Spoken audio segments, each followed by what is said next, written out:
Здравствуйте, дорогие друзья и подписчики! Сегодня у нас 4 апреля 2023 года. На улице очень тепло, тихо, спокойно. Главное, что нету сильного ветра. Температура должна быть днем 14 градусов тепла. Муж занимается уборкой территории. Все, конечно, сырое, но у нас ломаем сарай, и там сухие вот доски. Он все это разжег.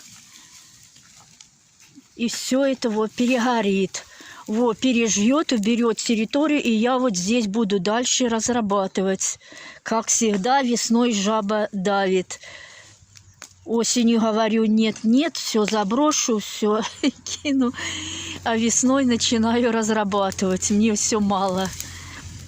Дело в том, что очень дорогие овощи у нас в магазине. Будем побольше сажать картофеля. Будет помогать мне сын и муж. Одной тяжело справляться. Осталось немножечко. Ну ладно.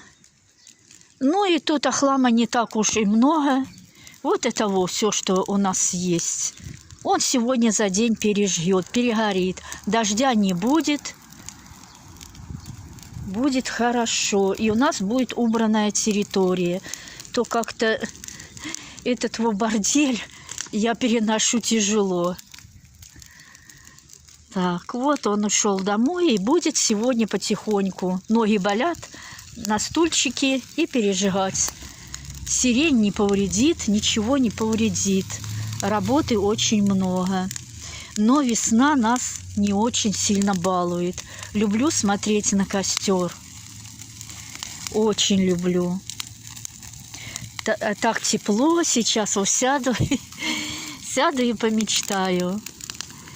Это вот откуда-то у нас береза, не пойму. Это был буран осенью, и это вот так пополомало ветки березы. Вот я вспомнила. Оно слегка обвеяло.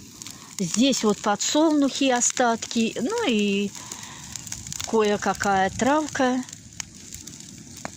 Ну, это вот пережигается. Пусть горит, ясно, чтобы не погасло. Ну и все, мои дорогие друзья, заходите в гости, как всегда буду рада. Сейчас еще только 9 часов утра, пасмурно, 10 градусов тепла, но вот днем обещают 14. У нас разрешили сжечь костры на расстоянии где-то вроде бы 15 метров. Но у нас здесь до дома спокойно будет 15, даже больше. Ну, а здесь у нас везде забор металлический, так что вреда мы соседям не принесем. Пока, мои дорогие друзья.